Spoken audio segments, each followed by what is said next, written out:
Alléluia. Amen. Alléluia. Amen. Il le vivant. Il le vivant. Qui? Applaudissons pour la gloire de notre Dieu Tout-Puissant. Je bénis l'Éternel Dieu qui m'a donné encore cette opportunité d'être devant vous pour prêcher la bonne nouvelle. Et je bénis aussi notre pasteur Simon qui m'avait donné cette opportunité de me choisir d'être parmi l'orateur de cet après-midi. Je bénis notre ancien papa José qui est avec nous présent. Et je vous bénis aussi parce que vous avez fait un déplacement pour venir écouter la parole de Dieu. Sans votre déplacement, je ne pouvais pas prêcher des chaises vides. Que les dieux tout-puissants, les dieux de grâce puissent vous bénir abondamment au nom de Dieu tout-puissant. Cet après-midi, nous allons parler d'un thème que tu as déjà entendu parler, que tu connais très bien, un thème que tu décortiques aussi très bien, mais notre Dieu, il sait comment il fait ces choses. C'est pour cela qu'il veut que nous puissions parler encore de ce thème. Le thème de cet après-midi, il est intitulé la persévérance. Oui, la persévérance. Mais bien aimés, nous tous, nous vivons sur cette planète Terre. Nous voyons comment est-ce que le monde, nous voyons tout ce qui se passe dans ce monde actuellement. Comment est-ce que la vie est en train de se dérouler? Il y a des problèmes de gauche à droite. Il y a la maladie qui ne veut pas nous libérer, qui ne veut pas libérer l'humanité, le monde. Chacun de nous a des problèmes, a des situations qui l'attachent, des situations qui ne veulent pas la quitter. On a des échecs successifs dans notre vie. À des fois, on se pose même des questions. Même moi qui suis enfant de Dieu, même moi qui va à l'église, à quoi sert maintenant de lever le nom de Dieu là? À quoi sert de témoigner ce Dieu là? Aussi longtemps que je ne passe pas de bons moments, aussi longtemps les échecs me suivent toujours, aussi longtemps la maladie ne veut pas me quitter, aussi longtemps je suis toujours dans des situations, dans des problèmes qui m'entourent, qui sont vraiment difficiles. Alléluia. Ce sont des questions que les enfants de Dieu se posent aussi du jour au jour. Alléluia. Mais la Bible nous dit qui nous séparera de l'amour de Dieu. Sera-ce que la maladie? Sera-ce que les problèmes, les difficultés? La persévérance. C'est quoi, mes bien-aimés, la persévérance? On nous dit que la persévérance, c'est l'action de persévérer. La persévérance, c'est la qualité, mes bien-aimés, de quelqu'un qui persévère dans ce qu'il a entrepris. La qualité de celui qui persévère dans ce qu'il est en train de faire pour avoir un résultat. On ne persévère pas seulement pour persévérer, mais on ne persévère, Seigneur, mes bien-aimés, à l'objectif que je puisse avoir un résultat. Même si aujourd'hui je n'ai pas vu ce résultat-là, je ne lâcherai pas, je vais toujours continuer à persévérer, en croyant toujours j'aurai un résultat plus tard. Tant qu'il n'y a pas encore de résultats que je suis en train de chercher, je persévérerai toujours. Amen. Parce qu'on nous dit que c'est l'action de persévérer. C'est faire preuve d'une persévérance dans une situation, dans un problème ou dans un échec. Malgré ces échecs-là,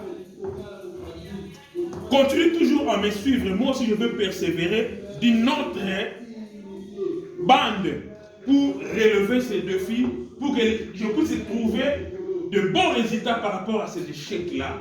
Malgré les problèmes, ne veut pas me laisser. Il me suit toujours. Tout ce que je peux faire, les problèmes me suivent toujours. Je ne baisserai pas les mains. Je vais continuer toujours à persévérer afin que je puisse avoir la réussite sur ces problèmes-là. Malgré les situations difficiles, malgré la maladie qui me coince dans le corps, je ne n'abandonnerai jamais mon Dieu, je n'abandonnerai jamais le chemin de la prière, je n'abandonnerai jamais l'Église de Dieu Tout-Puissant, je vais persévérer toujours d'une manière à d'une autre, afin que je puisse trouver la solution sur cette maladie-là, la réussite sur cette maladie-là. Alléluia.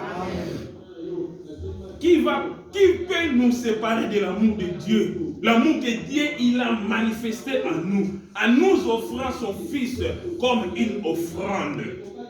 Une offrande que les gens du monde ne peuvent pas faire. Une offrande que personne ne peut souhaiter se donner. Mais Dieu, il a fait ça à son Fils unique. Alors cet amour-là avec le Dieu, c'est que Dieu, il a manifesté à travers l'humanité. Qui peut nous séparer de cet amour-là? C'est ma cause des échecs. C'est ma cause de la maladie. C'est ma cause des situations difficiles, mes bien-aimés. Dieu, il cherchait qui envoyer pour venir libérer l'humanité dans la prise du diable. Il n'y avait personne. Mais Dieu, il a offert son Fils qui était unique pour que nous soyons ce que nous sommes aujourd'hui. Seulement à cause des difficultés de ce monde, malgré ces difficultés, Dieu, il a aussi une autre manière, il est en train de nous aider à s'en sortir. À cause des maladies, des situations difficiles qu'on croise du jour au jour. Malgré ces situations difficiles-là, Dieu il nous fait notre chemin pour que nous puissions sortir de ces situations difficiles. Et c'est ça qui peut nous séparer de cet amour de Dieu-là. Et si on regardait quand même ce que Jésus-Christ il a fait sur la croix, Dieu il a offert. Mais regardons ce que Jésus il a fait sur la croix. Il a versé son sang. Il a souffert à notre place. Est-ce que la souffrance du temps présent, on peut le comparer avec la souffrance de Jésus sur la croix? Non.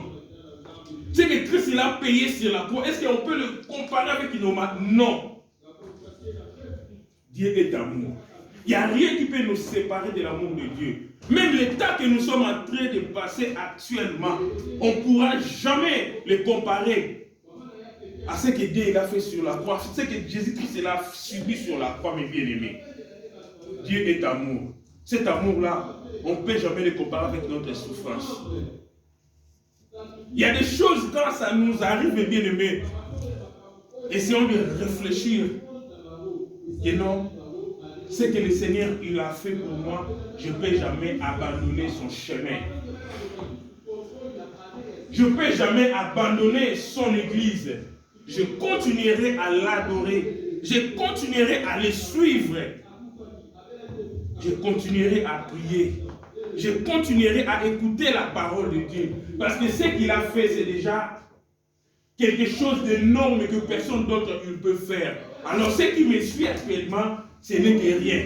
Si la Bible nous dit, sur la croix, Jésus-Christ, il a vaincu le monde entier. Alors, tôt ou tard, ceux qui essayent de me suivre, les échecs qui essayent de me suivre, tôt ou tard, comme Christ il a vaincu sur la croix, je sortirai vainqueur. Alléluia. Si tu as cette pensée-là, mes bien-aimés, vouloir ou pas, tu seras victorieux par rapport à tout le problème qui te suit derrière. Alors, ça vous demandera de persévérer. Ça vous demandera de la persévérance. Oui, la persévérance n'est pas une chose facile, mes bien-aimés. Je ne sais pas à quel niveau tu souffres. À quel niveau tu es coincé, mes bien-aimés. Oui, mais nous devons persévérer parce qu'il y a un qui a vaincu le monde. Parce qu'il y a un qui peut nous donner la victoire dans notre persévérance. C'est la personne de Jésus-Christ de Nazareth. Alléluia. Applaudissez un peu le nom de Jésus. Ce n'est pas les divisions familiales qui peuvent nous éloigner de la présence de Dieu.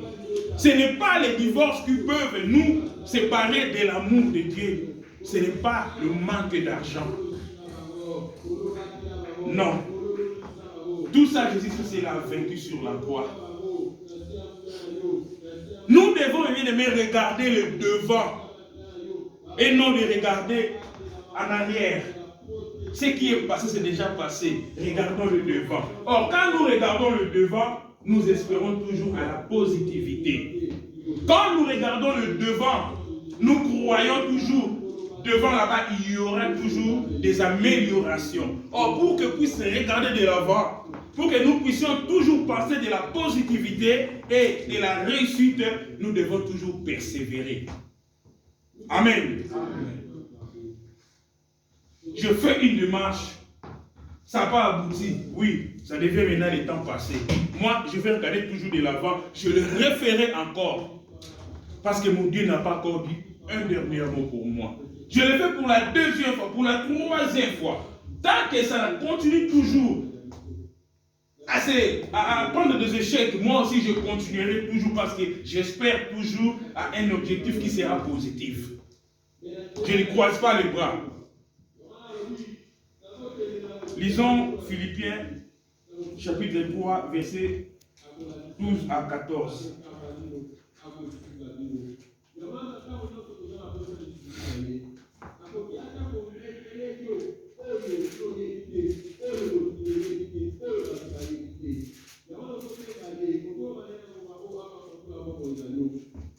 Philippiens chapitre 3, versets 12 à 14. J'ai lu la parole du Seigneur. Nous sommes prêts?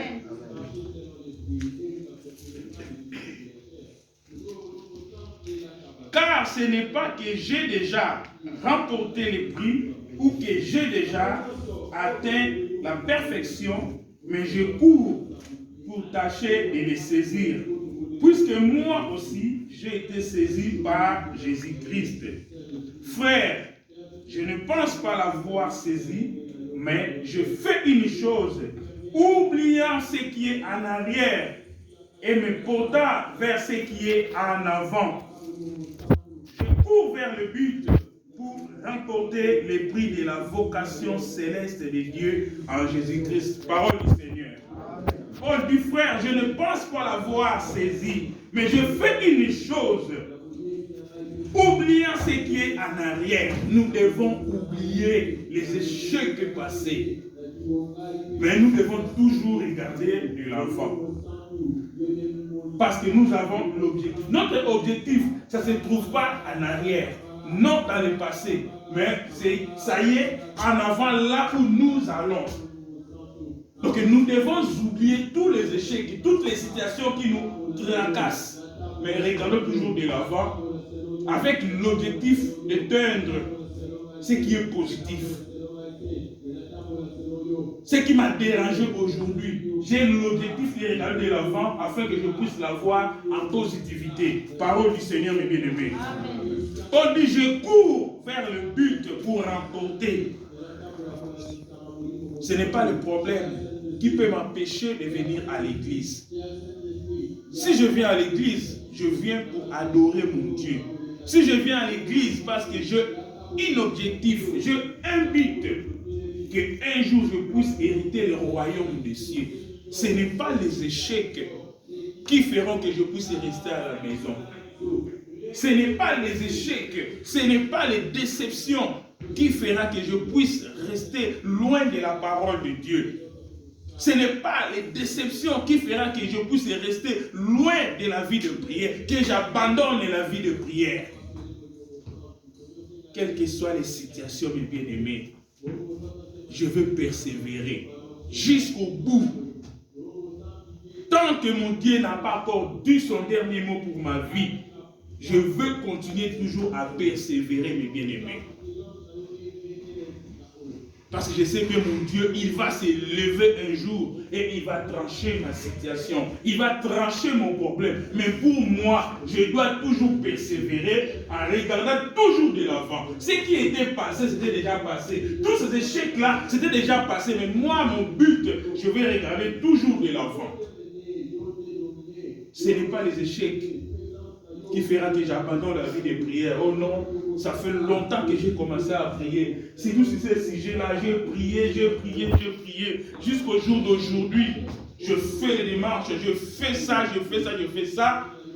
Toujours la négativité. Non, ce n'est pas ça qui va me faire baisser dans la vie de prière. Ce n'est pas ça, mes bien-aimés, qui va me faire me donner la déception, que je puisse rester éloigné de l'église, éloigné de la parole de Dieu à cause de problèmes X ou problèmes Y. Non. Regardons toujours la croix de Golgotha. Regardons toujours la personne de Jésus-Christ. C'est lui qui a vaincu le monde. C'est lui qui est notre maître. Du fait qu'il a vaincu le monde, notre situation trouvera toujours des solutions positives. Il va nous donner toujours la solution de tout ce qui nous embête. Parole du Seigneur, mes bien-aimés. Amen, amen. Pourquoi devons-nous persévérer dans la vie? Face aux échecs, mes bien-aimés, ou de la déception, la persévérance joue un grand rôle dans notre vie directe.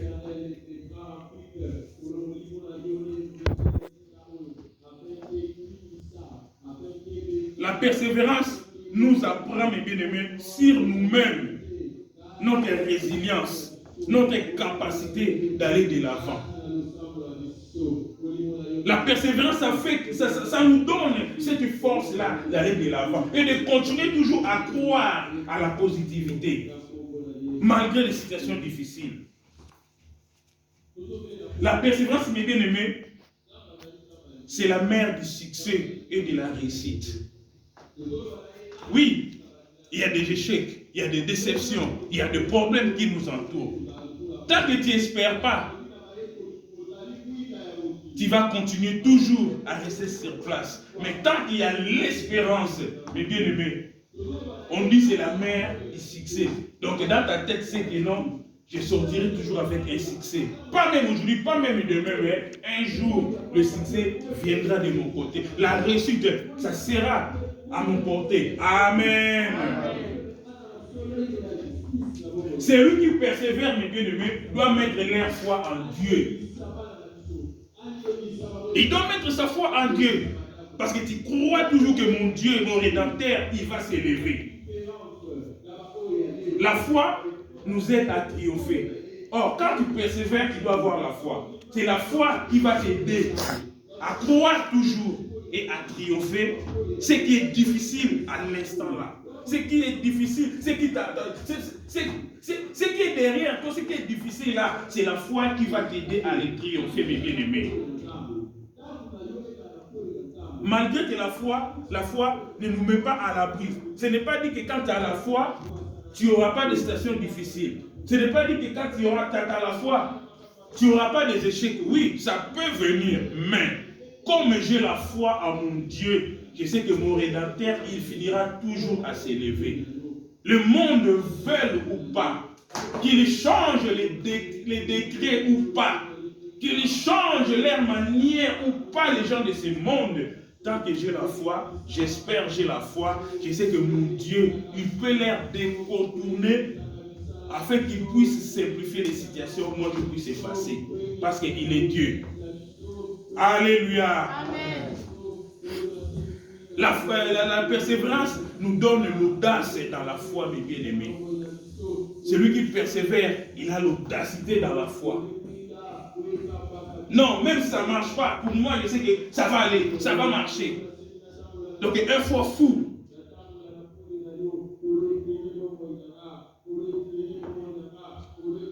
Ouvrons donc le livre de 1 Samuel, qui est notre chapitre clé. 1 Samuel 1, de 1 à 20. 1 Samuel 1, 1 à 20.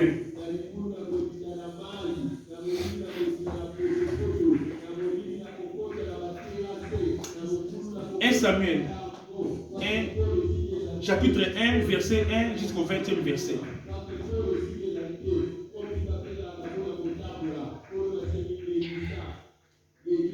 Je lis la parole du Seigneur. Amen. La Bible nous dit ceci. Il y avait un homme de Rama, Taïm, Tchophim, de la montagne d'Ephraïm, nommé Elkan, fils de Jéhoram, fils de Eliou, fils de Tohu, fils de Chou et Phrasien. Il avait des femmes dont l'une s'appelait Anne et l'autre Pénina. Pénina avait des enfants, mais Anne n'avait point. Chaque année, cet homme montait de sa ville à Silo pour adorer l'Éternel des armées et pour lui offrir des sacrifices. Là se trouvaient les deux fils d'Élie, Ophni et Phinès, sacrificateurs de l'Éternel. Le jour où Elkan offrait son sacrifice, il donna des portions à Pénina, sa femme, et à tous les fils et à toutes les filles qu'il avait d'eux. Mais il donnait à Anne une portion double, car il aimait Anne, que l'Éternel avait rendue stérile. Sa rivale lui prodiguait des mortifications pour la porter à s'irriter de ce que l'Éternel avait rendu stérile. Et toutes les années, il s'en était ainsi. Chaque fois, Anne montait à la maison de l'Éternel, Pénina la mortifiait de la même manière. Alors elle pleurait et ne mangeait point. Elkan, son mari, lui disait, Anne, pourquoi pleures-tu et ne manges-tu pas? Pourquoi ton cœur est-il attristé? Est-ce que je ne vaux pas pour toi mieux que 10 fils? Anne s'éleva après que l'on eut mangé et bu à Silo. Le sacrificateur Élie était assis sur un siège près des lèvres de poteau du temple de l'Éternel. Et l'amertume dans l'âme, elle pria l'Éternel et versa des pleurs. Elle fit un vœu en disant, l'Éternel des armées, si tu donnes regarder l'affliction de ta servante, si tu te souviens de moi et n'oublie point ta servante, et si tu donnes à ta servante un fils, je le consacrerai à l'Éternel pour tous les jours de sa vie, et le rasoir ne passera point sur sa tête. Comme elle restait longtemps en prière devant l'Éternel, Élie observant sa bouche, Anne parlait dans son cœur et ne faisait que remuer les lèvres, mais on n'entendait point sa voix. Élie, pensant qu'elle était ivre, et lui dit, jusqu'à quand seras-tu dans l'ivresse? Fais passer ton vin. Anne répondit, non, mon Seigneur, je suis une femme qui souffre en son cœur, et je ne bus ni vin, ni boisson enivrante, mais je répandais mon âme devant l'Éternel. Ne prends pas ta servante pour une femme perversie, car c'est l'excès de ma douleur et de mon chagrin qui m'a fait parler jusqu'à présent. Élie reprit la parole et dit, va-t'en en paix, et que le Dieu d'Israël exauce la prière que tu lui as adressée. Élie dit, que ta servante trouve grâce à tes yeux. Et cette femme s'en alla, elle mangea, et son visage ne fut plus le même. Ils se levèrent de bon matin, et après avoir adoré l'Éternel, ils s'en retournèrent et revirent dans leur maison à Rama. Elkan connut Anne, sa femme, et l'Éternel se souvient d'elle. Dans le cours de l'année, Anne devint enceinte et elle affanta un fils, qu'elle nomma Samuel, car dit-elle, je l'ai demandé à l'Éternel. Parole du Seigneur. Alléluia. Amen. Ici, nous venons de lire la parole de Dieu. On nous parle d'un homme qu'il s'appelait Elkana. Et cet homme-là, la Bible nous dit, il avait 2 femmes. Et parmi les 2 femmes, il y a un qui donnait des enfants et l'autre, Dieu l'avait rendu stérile. Malgré cela, Dieu nous dit, chaque année, cet homme, il prenait ces 2 femmes pour aller adorer Dieu. Il laissait leur ville pour monter loin à Silo, de Rama à Silo pour aller adorer Dieu. Et pendant tout le temps, la Bible nous dit, Anne, qui souffrait de la stérilité, il était toujours mortifié par sa rivale. Dans un premier temps, elle avait un problème. Elle ne donnait pas les enfants, elle était stérile. Et le deuxième problème qu'elle avait, sa rivale l'a mortifiée, lui prodiguait de mauvaises paroles. Oui, comme ça, elle est toujours m'avait katina pomoinaye. Mais cela n'a pas fait que Anne puisse abandonner de rester à Rama pendant que eux ils montaient pour aller à Silo. Malgré toute cette souffrance, malgré tout ce qu'elle vivait par rapport à sa rivale, elle ne restait pas dans leur ville à Rama. Elle montait toujours vers Silo pour aller adorer Dieu. On nous dit chaque année. Malgré cette souffrance-là, il était toujours persévérant. Elle partait toujours chercher la face de Dieu. La Bible nous dit, en partant pour aller adorer Dieu, comme on ne part pas la main vide à la maison de Dieu, son mari, lorsqu'il partageait les portions, il donnait plusieurs portions à celles qui avaient des enfants. Plusieurs. Mais pour Anne, il donnait le double de ces plusieurs qu'il donnait à Pénina. Mais cela ne suffirait pas pour que Anne puisse être rétablie dans sa souffrance. Ça ne pesait pas le cœur de Anne. Parce qu'elle souffrait de la stérilité. Elle souffrait aussi de ce que sa rivale lui faisait à tout moment. Mais malgré cela, elle n'a pas croisé ses jambes pour rester à la maison. Elle aussi dit non, moi aussi je vais aller toujours chercher mon Dieu. Parce qu'elle connaissait les secrets qui étaient dans la maison de Dieu. Alléluia.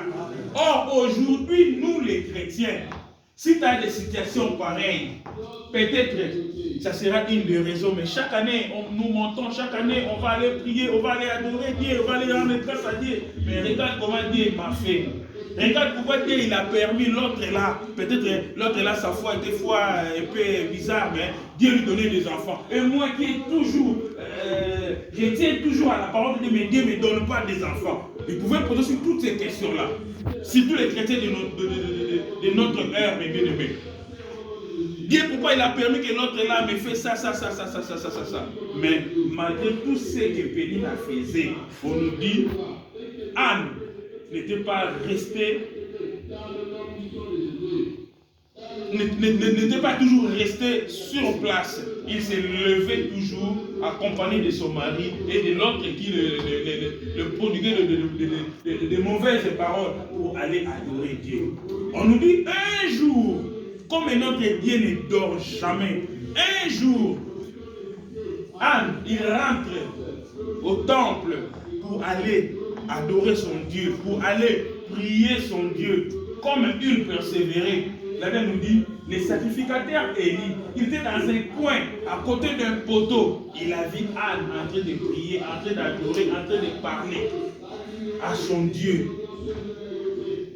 On dit que non, le parole ne sortait pas. Mais de loin, on voyait ses lèvres en train de remouiller.